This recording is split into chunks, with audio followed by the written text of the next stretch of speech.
거제도 한 바퀴. 오늘은 오대갑고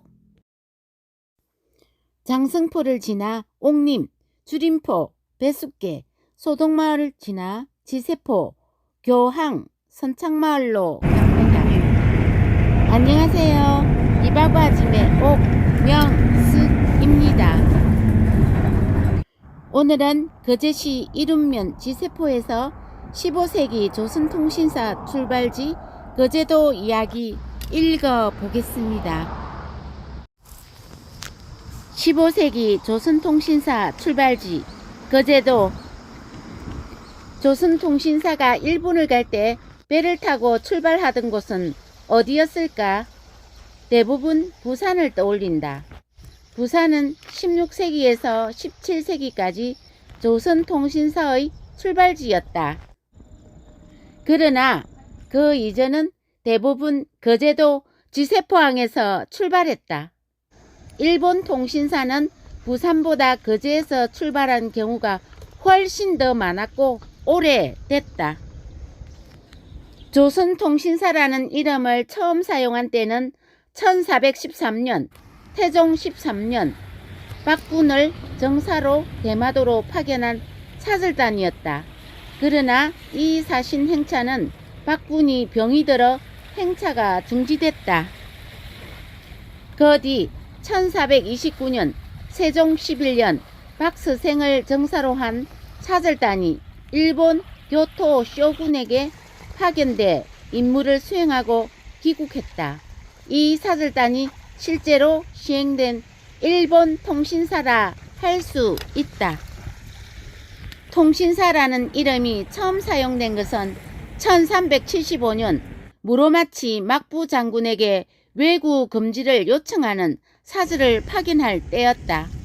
이때는 이름만 통신사였을 뿐 그 조건과 목적을 갖추지 못해 통신사로 보기는 어렵다. 고려말 거제 지세포항 이용 통신사 왕래. 대마도로 가던 조선통신사가 대마도 항해길의 출발지나 기착지로 거제 지세포항을 이용한 시점은 고려 말기부터였다. 본격적으로 통신사가 거제도를 경유한 시점은 15세기였다. 거제도는 고대 일본과의 무역을 시작한 기원전부터 해상로의 경유지였다. 전라남도 남해안과 제주도 그리고 하포, 마산, 웅천, 진해, 김해, 부산포 등에서 출발해 거제의 다대포, 지세포, 아주동, 옥포 등지에서 배를 정박한 뒤 바다의 날씨를 살핀 뒤 스시마 난류를 타고 대마도 해안에 이르는 바닷길을 이용했다. 스시마 난류와 편서풍의 영향으로 대마도로 가는 뱃길이 거제도를 거쳐가는 것이 가장 안전했기 때문이다. 고려 말에서 조선 초기 조선통신사가 거제도를 거쳐간 기록은 1292년 충렬왕 18년 몽골에 의해 일본으로 파견됐던 태복윤, 김유성, 원나라의 조양필이 선유사로 광리는 서장관으로 일본에 갔다는 기록이 있다. 공민왕 때는 김용과 김희를 검적사로 보냈고 우왕 원년 1375년에는 나홍유를 파견했다. 1377년 우왕 3년에는 안길상을 보냈고 같은 해에 정몽주를 파견했다. 같은 해 10월에는 이자용과 한국주, 1379년 우왕 5년에는 윤사충을 보내 보빙, 담내 방문했다. 조선 건국 후에는 1394년 태조 3년 김거원이 중범명과 사로잡혀갔던 579명을 거느리고 왔다. 1408년 태종 8년 일본 통신관 부사직 벽화가 잡혀간 사람 100여 명을 데리고 돌아오기도 했다. 이후로도 1410년 박화, 1413년 통신관, 금교, 공조 참의, 박분 등이 다녀왔다.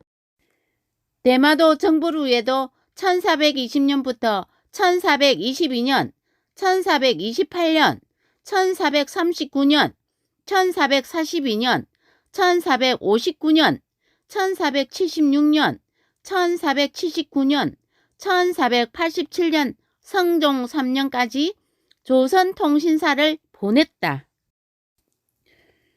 당시 공식적으로 20여 차례 이루어진 일본 통신사 중에 2, 3차례를 제외하고는 모두 그 제도를 거쳐 일본으로 갔다. 당시 지세포에는 관원들을 대접해 묵게 하는 객사와 관청, 세관, 객주 그리고 여행객이 여독을 풀고 향락을 즐길 수 있는 기방과 의원 등을 갖추고 있을 정도였다. 대마도 정벌 후 거제 거쳐 일본 간 통신사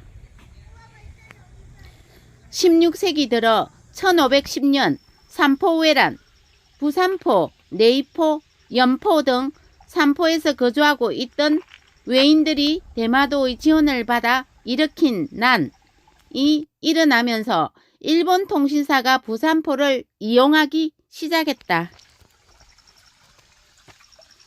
부산을 이용한 또 다른 이유는 선박의 기능과 축적된 항해술의 발전도 한몫을 했다.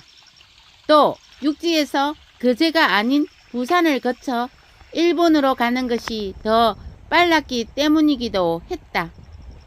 부산은 조선통신사 출발지로 1607년부터 1811년까지 200여 년 동안 12차례 사용됐다. 부산은 2002년부터 조선통신사 축제를 5월엔 부산에서 8월은 대마도와 시모노세키 등에서 하고 있다. 200년 12차례 조선통신사 사절단의 역사를 재조명하고 있다. 거제시도 통신사 기록 발굴해야 할 때 거제시가 이제 조선통신사에 눈을 뜰 때다. 부산과 연계해 조선통신사 축제를 광역문화축제로 성화시켜 조선통신사 역사를 고대부터 1800년까지 넓힐 필요가 있다. 조선통신사 기록이 2017년 유네스코 세계기록물로 등재됐다. 부산시가 2014년 일본 나가사키현과 우호 교류 협약을 맺은 뒤 적극 노력한 끝에 유네스코 세계기록물에 등재될 수 있었다. 그러나 거제의 조선통신사 기록이 포함됐는지 의문이다. 현재 조선통신사 역사관의 기록을 보더라도 부산에서 출발한 1607년부터 1811년까지만 소개되고 있을 뿐 그 이전에 거제도를 거쳐간 조선통신사 기록은 전혀 없어 안타까울 따름이다. 부산의 조선통신사 기록뿐만 아니라 거제도에서 출발한 고려 말기부터 조선 초기 통신사 기록을 추가해 기록물의 숫자뿐만 아니라 통신사가 여러 경로를 이용했다는 사실도 반드시 살펴서 기록물에 추가해야 한다. 조선통신사 기록은 부산보다 어쩌면 거제의 기록이 더 많을지도 모를 일이기 때문이다. 여기에 더해 거제시가 추진하고 있는 장성포항, 대마도를 오가는 여객선도 하루빨리 운항하면 넘쳐나는 대마도 관광객을 부산과 거제로 분산시키는 효과도 누릴 수 있을 것으로 보인다. 거제도와 조선통신사는 뗄래야 뗄 수 없는 그 자체로 하나의 역사이기 때문이다. 글 김석규 거제시 공보문화 담당관. 자료 출처 거제 이야기 15세기 조선통신사 출발지 거제도 거제 뉴스아이.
오늘은 고려말 거제도 지세포항 이용 통신사 왕래 대마도로 가던 조선통신사가 대마도를 항해길의 출발지나 주착지로 거제 지세포항을 이용한 시점은 고려 말부터였으며 통신사가 거제도를 경유한 시점은 15세기였음을 다시 한번 강조해 봅니다. 여기는 거제 지세포항입니다. 오늘은 여기까지. 구독, 좋아요